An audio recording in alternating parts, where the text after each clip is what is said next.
అల్పపీడన ప్రభావంతో తెలంగాణలో వర్ష బీభత్సం కొనసాగుతోంది. ఉమ్మడి ఆదిలాబాద్ జిల్లాలో భారీ వర్షాలు కురుస్తున్నాయి. వరద ఉధృతితో జలపాతాలకు అనుమతిని నిరాకరించారు అధికారులు.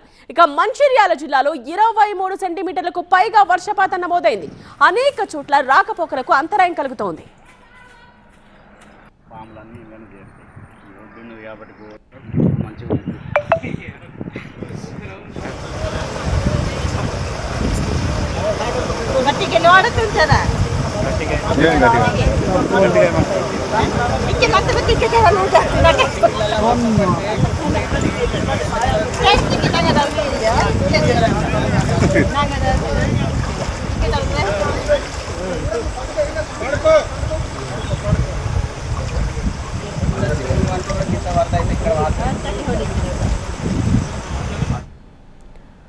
ఉమ్మడి ఆదిలాబాద్ జిల్లాలో కురుస్తున్న భారీ వర్షాలకు సంబంధించిన అప్డేట్స్ లోకి వెళదాం.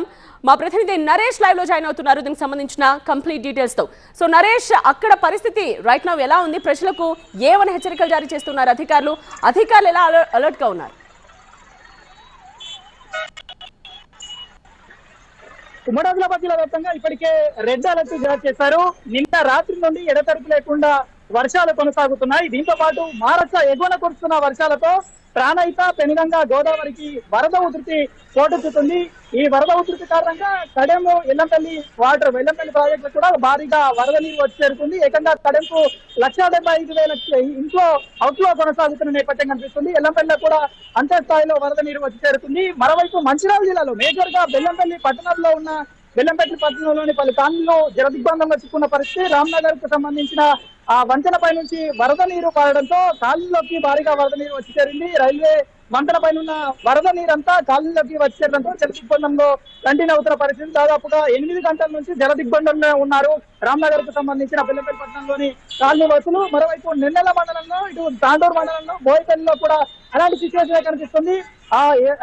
ఎగువన కురుస్తున్న వర్షాలతో ప్రాణహిత పోటెత్తడంతో మరోవైపు పాల్వాయి పురుషోత్తం బ్యాక్ వాటర్ ఏదైతే ఉందో ఆ బ్యాక్ వాటర్ కారణంగా దాదాపుగా 14 గ్రామాల్లోని పంట పొలాలు మొత్తం జల దిగ్బంధంలో చిక్కుకున్నాయి. మొత్తం పూర్తిగా నీటి మయమైన పరిస్థితి. చెరువులను తలపిస్తున్న పరిస్థితుల్లో పంట పొలాలు అయితే కనిపిస్తున్నాయి. కొమరంభీం ఆదిలాబాద్ జిల్లాలో కూడా భారీగా వర్షాలు కొనసాగుతున్నాయి. దీంతో గుండి వాగు ఉధృతిగా ప్రవహిస్తుంది. ఈ కారణంగా 12 గ్రామాలకు కొమరంభీం ఆదిలాబాద్ జిల్లా నుండి కేవలం 5 కిలోమీటర్ల దూరంలో ఉన్న గుండి వాగు వరద ఉధృతి కారణంగా కొమరంభీం జిల్లా కేంద్రంతో 12 గ్రామాలకు రాకపోకలు నిలిచిపోయిన పరిస్థితి. అటు మహారాష్ట్ర కూడా రాకపోకలు నిలిచిపోయిన పరిస్థితి కనిపిస్తుంది. వరుణుడు కాస్త శాంతించిన వరద ఉధృతి మాత్రం కంటిన్యూ అవుతుంది. ప్రస్తుతం మనం చూస్తున్నాం మంచిర్యాల జిల్లా కేంద్రంలో ఉన్నాం. జిల్లా కేంద్రంలో వరుణుడు శాంతించినా కూడా, వర్ష బీభత్సం కొంత శాంతించినా కూడా వరదలు అయితే కంటిన్యూ అవుతున్నాయి. రాళ్లవాగు కూడా వరద ఉధృతి పోటెత్తుతుంది. రాళ్లవాగు గతంలో కూడా ప్రమాదకర స్థితిలో ఆ ప్రవాహం కంటిన్యూ అవడంతో మంచిర్యాల జిల్లా కేంద్రంలో ఉన్న పలు కాలనీలు కూడా రామ్నగర్ తో పాటుగా గోదావరికి సంబంధించిన సమీప ప్రాంతంలో ఉన్న కాలనీలన్నీ జలదిగ్బంధంలో చిక్కున్న పరిస్థితి. ఎల్లంపల్లి గేట్లు ఎక్కితే ఎల్లంపల్లి నుంచి వచ్చే గోదావరి వరద నీరు ఇటు రాళ్లవాగు నుంచి, వాగు నుంచి గోదావరిలో కలిసేందుకు వెళ్లే ప్రవాహం రెండు కూడా కలవక వెనక్కి రాక కారణంగా రాళ్లవాగు పోటెత్తి పోటు కమ్మి పలు కాలనీలు జలదిగ్బంధంలో చిక్కుకునే పరిస్థితి ఉంది. ఈ కారణంగా మంచిర్యాల జిల్లా కేంద్రంలోని కాలనీలు కూడా విచ్చిమంట గడుపుతున్న పరిస్థితి కనిపిస్తుంది. ఇప్పటికే వాతావరణ శాఖ హెచ్చరికలు జారీ చేసింది. మరో 72 గంటల పాటు, అంటే 3 రోజుల పాటు వర్షాలు కంటిన్యూ అయ్యే ప్రమాదం ఉంది. ఈ నేపథ్యంలో అత్యవసరమైతేనే బయటకు రావాలంటూ కూడా హెచ్చరికలు జారీ అవుతున్నాయి. ప్రస్తుతం అయితే కొమరంభీం, మంచిర్యాల జిల్లాలకు సంబంధించిన ప్రజలైతే బిక్కుబిక్కుమంట గడుపుతున్నారు. నిర్మల్, ఆదిలాబాద్ జిల్లాల్లో వర్షం అదే స్థాయిలో కంటిన్యూ అవుతుంది. ఎగువన కురుస్తున్న వర్షాలతోనే వరద ఉధృతి కారణంగా జలపాతాలు అయితే జలకాలను సంతరించుకున్న పరిస్థితి. ఆ కారణంగానే వాగులు ఉధృతి కంటిన్యూ అవుతున్నాయి. దీంతో ప్రమాదాలు పొంచి ఉన్న పరిస్థితి కనిపిస్తుంది. లోతట్టు ప్రాంతాల ప్రజలను అప్రమత్తం చేశారు. ఇప్పటికే డప్పు చాటింపులతో గ్రామాల నుండి బయటకు రాకుండానైతే అది హెచ్చరికలు జారీ చేసిన పరిస్థితి జిల్లాలో కనిపిస్తుంది. రైట్ నరేష్.